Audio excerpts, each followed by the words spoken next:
Top 5 mistakes when setting up a smart home.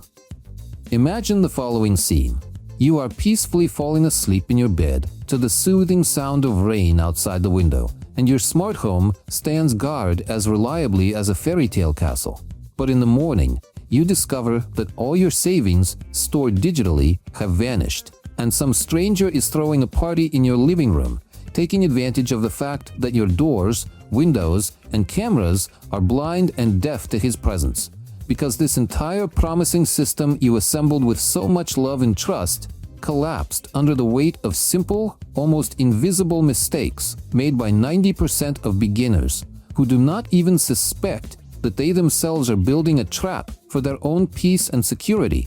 And today we will together examine these 5 most critical mistakes that turn your high-tech paradise into an unreliable shack in the wind, so that you can build a truly smart, secure, and stable home that will become your reliable ally, not a source of constant stress and anxiety. Many people think that a smart home is simply a set of gadgets that can be bought and placed on a shelf. But this is a profound misconception, because a true smart home is a complex, interconnected ecosystem, a living organism, each cell of which must be correctly selected, carefully configured, and reliably protected. And neglecting even one of these components can lead to catastrophic consequences, as was the case with one resident of Novosibirsk whose smart home, assembled from cheap Chinese gadgets, was hacked by cybercriminals who not only stole his personal data but also gained access to his bank account through a vulnerability in the firmware of his smart speaker, resulting in the loss of his entire pension savings.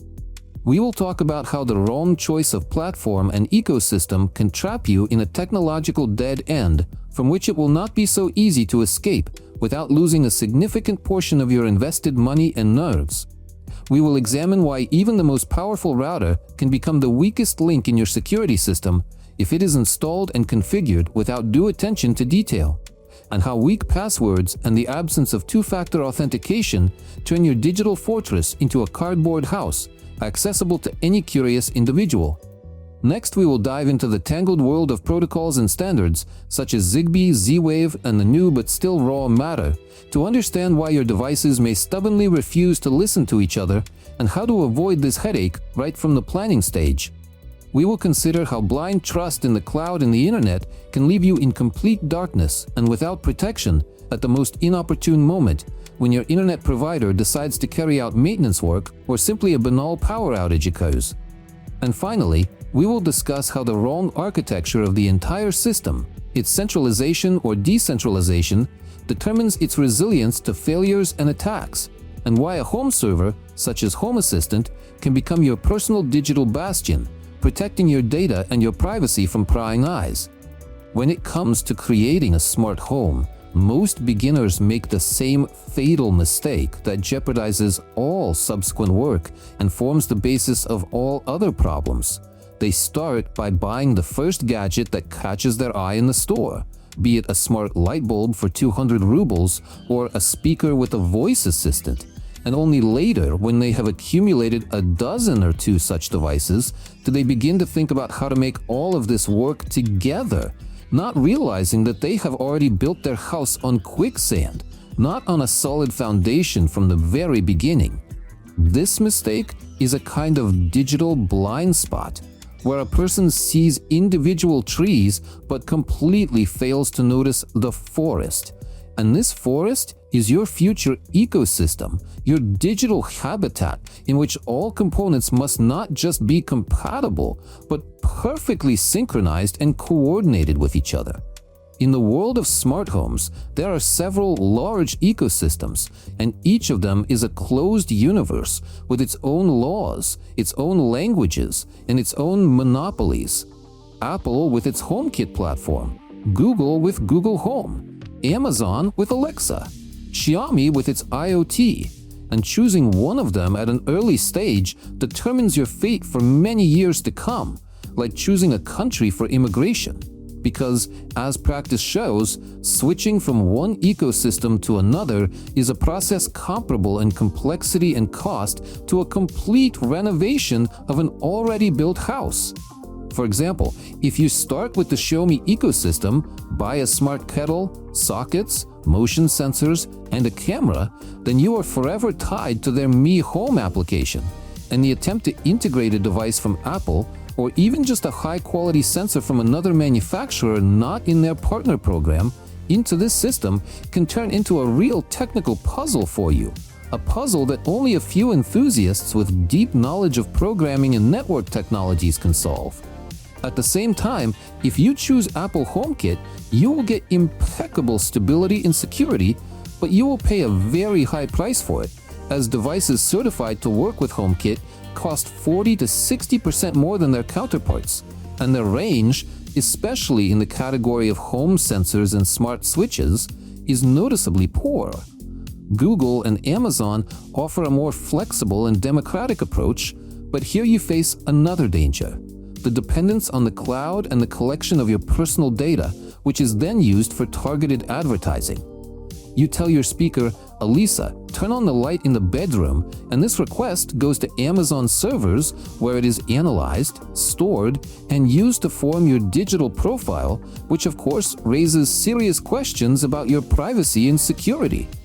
Therefore, the first and most important rule for creating a smart home is to start not with buying devices, but with careful planning and choosing the architecture of your future system, deciding whether you want to see its center as a commercial cloud platform, a home server operating on your local network, or a hybrid solution, and only after that to decide which communication protocols and which brands you will use. Otherwise, you risk turning your dream of a smart home into an endless series of experiments, firmware updates, and replacement of incompatible components. The second most common, but first in terms of potentially catastrophic consequences, mistake is a complete disregard for cybersecurity issues, which makes your smart home not a bastion of comfort and security, but easy prey for any slightly savvy hacker who can gain access to your life without leaving his apartment on the other side of the world. Most users believe that if their Wi-Fi network is protected by a password, then their home is completely secure. But this is an outdated and dangerous misconception, because vulnerabilities lie not in the network itself, but in the devices that connect to this network, and the statistics on this matter are simply frightening, according to a Bitdefender study. 34% of all vulnerabilities in smart homes are attributed to smart TVs, 18% to smart sockets, and 13% to digital video recorders. Moreover, cybersecurity experts regularly find critical vulnerabilities in the most popular devices, for example in Philips Hue smart light bulbs, which could be made to flash in a certain way to create a malicious light signal and infect a nearby computer. Imagine a hacker gaining access to your smart security camera or your smart baby monitor, and now he can watch your family in real time, listen to your conversations, and even talk to your children using the device's built-in microphone and speaker. And this is not science fiction, but real incidents that occur with alarming regularity. The greatest danger lies in routers and Wi-Fi cameras, which are the most vulnerable elements of the entire system and the main targets for attacks. Why does this happen? Because manufacturers, striving to get a device to market as quickly and cheaply as possible, often sacrifice security, leaving default passwords, vulnerabilities in the web interface, or open ports for remote access in the firmware. The simplest and at the same time most effective means of protection, which 90% of users ignore, is changing default passwords to complex, unique ones for each device and enabling two-factor authentication wherever possible. This is like putting a safe in your house but leaving the factory code 000 on it, believing that the mere presence of the safe already provides you with protection. If your smart speaker, your camera, and your router are protected by the same simple password, for example 123456 or password, then for a hacker to crack all three devices is a matter of minutes, after which he gains full control over your digital life, including access to your banking applications, personal correspondence, and family photos. In addition, many users do not update the firmware of their devices, not realizing that each such update is not just new features, but a fix for critical security holes that have already been discovered and are freely available in specialized hacker communities. Thus, neglecting basic cyber hygiene rules turns your smart home from a protection tool into a tool for your own exploitation and blackmail. Many of those who have already encountered the first two problems make a third, no less common mistake, which concerns the very heart and nervous system of the smart home, its communications and protocols, namely a complete misunderstanding of the difference between such standards as Wi-Fi, Zigbee, Z-Wave, and the newest Matter, which leads to the chaotic purchase of devices that are, in essence, digital invalids, incapable of understanding each other. Wi-Fi, undoubtedly, is the most well-known and convenient protocol, as it is present in every smartphone and laptop, but using it to connect all smart home devices is the same as launching a dozen quadcopters simultaneously in your apartment, each of which will create interference for the others and quickly drain their batteries. Wi-Fi devices consume a lot of energy, so they require constant connection to the power grid and are not suitable for motion sensors, door opening sensors, or other devices that should run on a battery for several years. Moreover, overloading your Wi-Fi network with a large number of devices inevitably leads to a slowdown in internet performance, constant connection drops, and system failures. It was precisely to solve these problems that specialized low-power protocols such as Zigbee and Z-Wave were created, which operate on completely different frequencies and use a so-called mesh network topology, where each device not only receives a signal but also retransmits it further, creating a reliable and stable network capable of bypassing obstacles and functioning even if individual nodes fail. However, this is where the greatest confusion begins. Zigbee is an open standard that manufacturers can freely modify to suit their needs, and this leads to a situation where a Zigbee device from one manufacturer may simply not see or understand commands from a Zigbee device from another manufacturer, despite the fact that they allegedly use the same protocol. Z-Wave, on the other hand, is a closed standard, and each device released under this brand undergoes mandatory certification for compatibility, which guarantees that any Z-Wave socket will work with any Z-Wave sensor. But even here there are its own pitfalls related to different versions of the standard and different frequencies used in different countries around the world. And against this backdrop, Matter appears, a new, ambitious standard designed to become the universal language for all smart devices, operating on top of existing technologies such as Wi-Fi and Thread. In theory, Matter should solve all compatibility problems, but in practice, in the year 25, it is still in the active development stage, and many devices declared as Matter compatible have serious functional limitations and require constant firmware updates to fix discovered bugs and vulnerabilities. For example, the lighting control function may work perfectly, while data transmission from a temperature sensor may constantly fail, and it is practically impossible for an ordinary user to figure this out without deep technical knowledge. Therefore, before buying the next device, it is necessary not just to look at its price tag and list of features, but to deeply study which protocol it uses, whether your current hub or controller supports this protocol, and whether there are reviews from other users on the internet about the real compatibility of this device in your specific ecosystem. When you have finally figured out the ecosystem, security, and protocols, you face the fourth, seemingly insignificant but in fact very dangerous mistake, which can be called the cloud syndrome, or blind faith in the idea that if you have internet, then your smart home will always work everywhere. But this is a huge misconception, because the cloud is not a reliable guardian angel, but a fragile bridge that can be destroyed at any moment for many reasons, from a simple power outage in your neighborhood to global technical failures on the servers of Google or Amazon themselves. Imagine that you live in a private house, and in the middle of a winter cold snap, your internet cable was accidentally damaged during roadwork, or your provider is carrying out scheduled work and the internet is down for several hours. At this moment, your smart home, completely dependent on cloud services, turns into a set of useless plastic and metal. Your smart thermostats stop regulating heating, your security cameras do not record video, and door locks do not respond to commands from the app on your phone. All this happens because the command "turn on heating" from your voice assistant is not processed inside your home but goes to servers in California, where it is analyzed, sent back to your city, and only then reaches your thermostat, and if a failure occurs at any of these stages, the chain breaks and the command is lost in the void.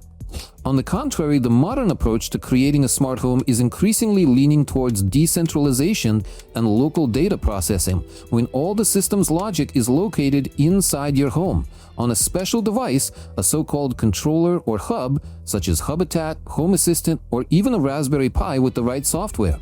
In this architecture, commands are processed instantly without delays caused by data transmission to the cloud and back. And even with a complete lack of internet, your home continues to function in normal mode. Motion sensors turn on the lights, door opening sensors activate the alarm, and automatic scenarios, for example morning rise or night readiness, are triggered on time and reliably. This is not just a matter of convenience, but a matter of critical reliability and security, because in an emergency situation when every second counts, you do not need delays of 2 or 3 seconds due to request processing in the cloud. You need an instant local reaction from your system, which, like an experienced bodyguard, knows what to do without waiting for orders from headquarters. That is why experienced specialists recommend purchasing devices that support local control in local scenarios and avoiding those gadgets that require mandatory internet connection, even for the simplest functions such as turning the light on and off. And finally, the fifth mistake, which is the culmination of all the previous ones, is the misunderstanding of the scale and complexity of the task. Namely, the attempt to do everything at once, turning your home from an ordinary dwelling into a full-fledged star cruiser in 1 week, which inevitably leads to complete technical and emotional burnout. Beginners go into a store and buy 24 devices at once. Smart light bulbs for every room, switches, sockets, motion sensors, opening sensors, water leak sensors, smart locks, video cameras, speakers, and even smart curtains. And then sit down to set them up and realize that they are facing not 1 but 24 separate projects, each of which requires time, attention, and certain skills. They encounter incompatibility, application errors, and constant device disconnections, and instead of the joy of technological progress, they experience only anger, irritation, and the desire to throw everything out the window. The correct approach is a phased, thoughtful implementation, starting with 1 or 2 simple and useful scenarios that will bring you tangible benefits in the first week. For example, start by installing 1 smart socket and setting up a simple scenario that will turn on the heater half an hour before your arrival home. Or install 1 opening sensor on the front door and set up a notification on your phone if the door was opened in your absence. Having made sure that this small system works stably, add another element to it. For example, a motion sensor in the hallway that will turn on the light upon your appearance. In this way, you gradually increase the complexity of the system, learn to understand how different protocols and devices work, and form your own expertise without trying to master an insurmountable task at once. This is similar to learning to drive. First, you learn to start the car and drive straight, then you master turns, and only then, after several years of practice, do you dare to perform complex maneuvers in dense traffic. Each successful, even if small step, gives you confidence and motivation to move forward, while the attempt to grasp the unattainable leads only to disappointment and the abandonment of the entire idea of a smart home. It is important to remember that a smart home is not a one-time purchase, but a process, a journey, and you should enjoy not only the end result, but also the process of its creation, experiments, discoveries, and small victories that you achieve over technology and over your own ignorance. This is where its real magic lies, not in the fact that it does everything for you, but in the fact that it teaches you to think differently, to see connections where there used to be only separate things, and to turn your dwelling into a reflection of your character, your habits, and your vision of comfort. Thus, a smart home is not just a set of expensive toys, but a serious engineering project that requires the same attention, planning, and respect as the construction of the house itself. And those 5 mistakes we talked about today, the haphazard choice of ecosystem, neglect of security, misunderstanding of protocols, blind faith in the cloud, and the attempt to do everything at once, are not just annoying oversights, but fundamental miscalculations that can nullify all your efforts and turn a dream into a nightmare. But the good news is that all these mistakes are easy to avoid if you approach the task with intelligence, patience, and a desire to learn, and start not with buying devices, but with studying the basics, reading specialized forums, communicating with experienced users, and honestly assessing your own needs and technical capabilities. Do not strive for your home to be the smartest in the neighborhood. Strive for it to be the smartest for you, solving exactly your problems and making your life simpler, safer, and more pleasant. And remember that every great smart home once started with a single smart light bulb, and every experienced specialist was once a beginner like you, making the same mistakes. But the main thing is not to repeat them, but to learn a valuable lesson from them. So take this information, analyze it, ask questions, experiment, and may your journey to creating the perfect smart home be exciting, informative, and most importantly, successful. Because the knowledge you gain today will tomorrow allow you to build not just a house, but a real fortress where you will be warm, cozy, and truly secure.